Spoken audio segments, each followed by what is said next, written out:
We dismiss history at our peril. Liberty Nation Radio with Mark Angelides. Struggles aplenty for the American people. But can all the blame be laid squarely at the feet of President Joe Biden? Is he the man who's leading the charge towards constitutional destruction, or merely the poor guy who left the front door open by mistake? As Bob Dylan sang, the times they are a-changing.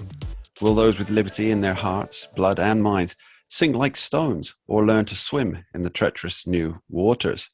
Welcome to Liberty Nation Radio here on the Radio America Network. I'm your host, Mark Angelides.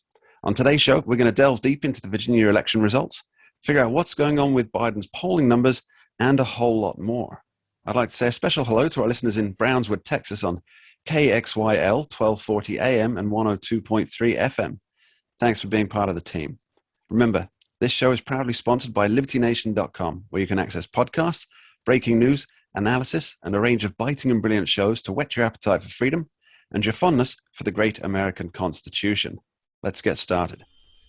With a stunning upset for Joe Biden, and more so Terry McAuliffe in the Virginia gubernatorial race, shockwaves have been sent through the Democratic Party establishment. Was Joe Biden a drag on the voting? Was Donald Trump a boost? And how can Dems reposition themselves for a resurgence in 2022, if they can at all? Well, to answer these questions and more, we're joined by longtime host of this here Liberty Nation Radio and senior political analyst for LibertyNation.com, not to mention former senatorial candidate for Old Dominion and Virginia resident, Mr. Tim Donner. Welcome back to the show, Tim. Always a pleasure, Mark. So, Tim, you're one of the few voices who steadfastly predicted a Glenn Youngkin win.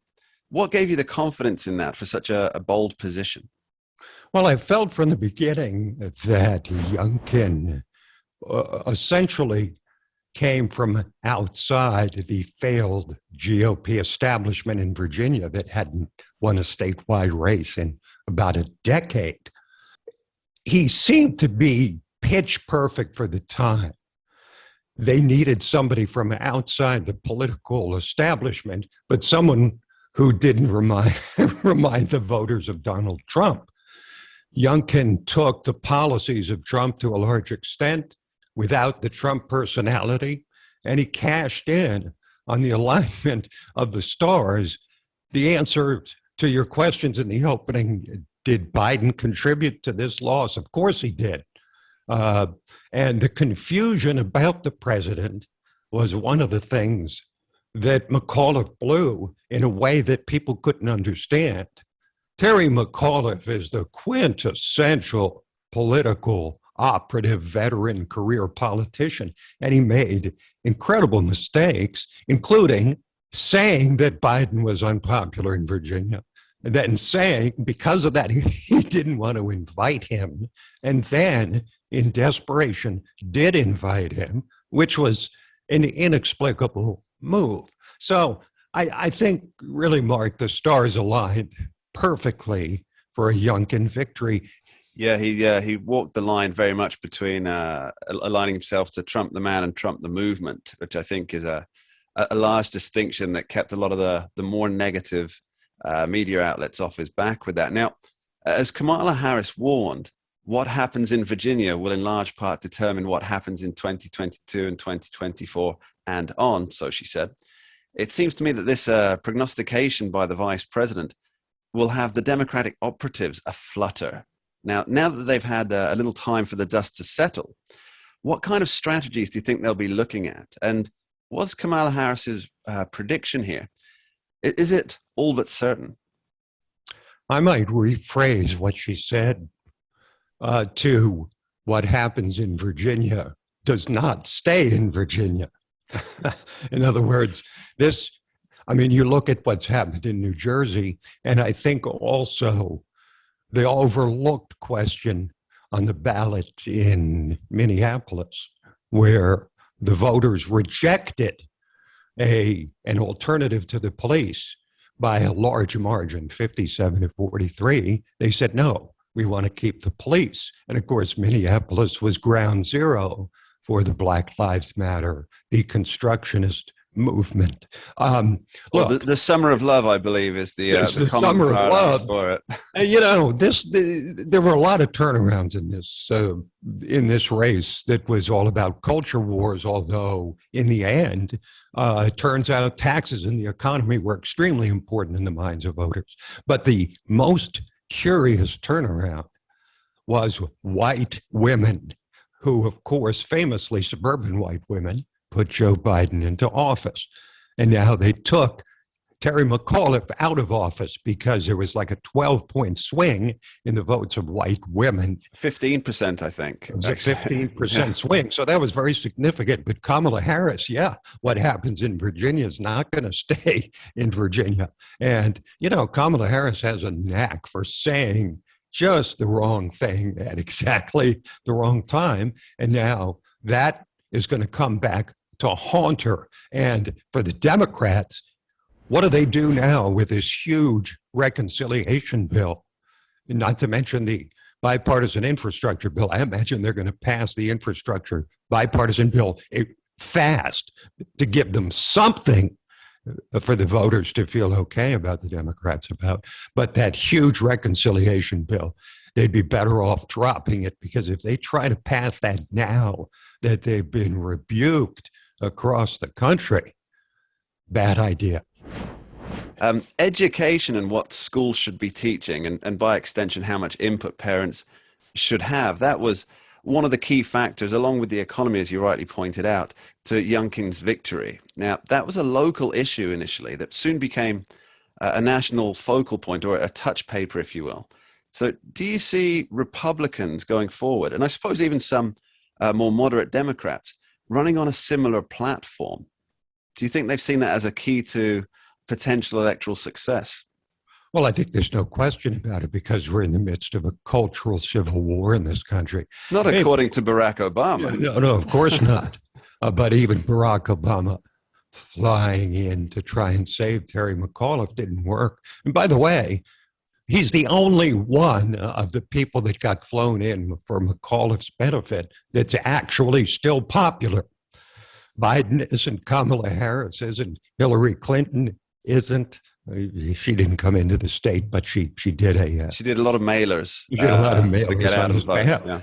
But the culture wars are on. And I'll tell you what, the Democrats benefited from the pandemic to a degree that's almost inconceivable in jamming Joe Biden somehow into the Oval Office. But what they didn't realize, as they took advantage of the pandemic with the voting laws and all of that, was that parents, because of the pandemic, were able to see what their kids were being taught, because they were forced to be home. The parents were, to a large degree, horrified by what they saw, and that's why we're in a culture war. That's why 3 times as many people are now being homeschooled in the Black community, for example.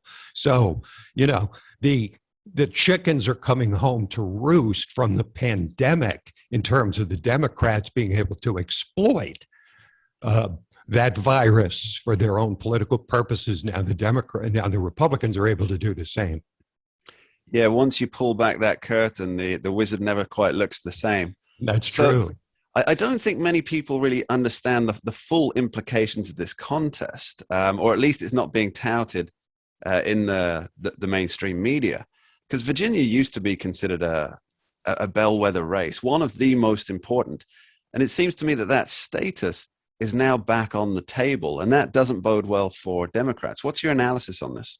Well, it's remarkable. When I first moved to Virginia some 35 years ago, it was bright red. Then it began to turn purple in the days of Barack Obama, and then became actually deep blue, to the point where the governor, both senators, lieutenant governor, attorney general, 7 out of 11 Congress members of Congress were all Democrats. So with Youngkin turning it over, plus the AG and the Black woman that won the lieutenant governor race as a Republican, this is a complete transformation of the Virginia government. And this is a state that had started to move left and now has jammed the brakes on hard, like they are coming up on stationary car in front of them going 55 miles an hour and all of a sudden have to jam on the brakes. That's what happened to the Democrats in Virginia.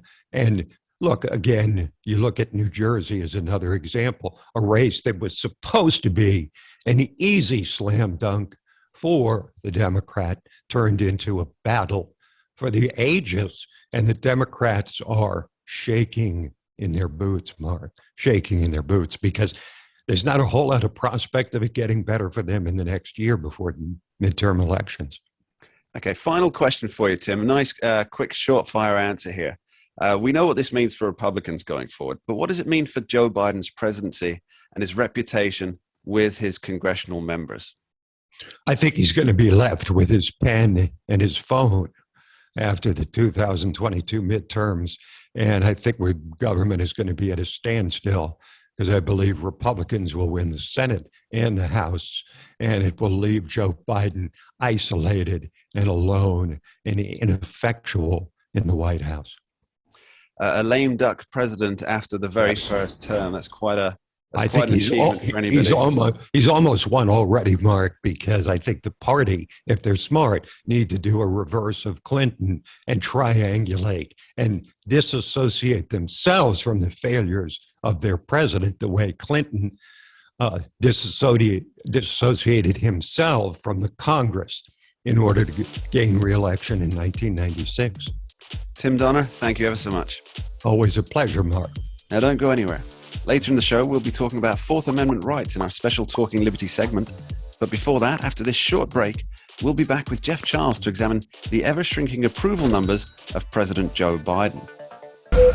We dismiss history at our peril. Liberty Nation Radio with Mark Angelides. Who are we? We are Americans that believe in liberty. We are a project of the nonprofit One Generation Away. We are patriots who apply the founding principles to the issues of today. And they keep moving the goalposts on us. We are educators and commentators who love America and the Constitution. Who are we? We are Liberty Nation.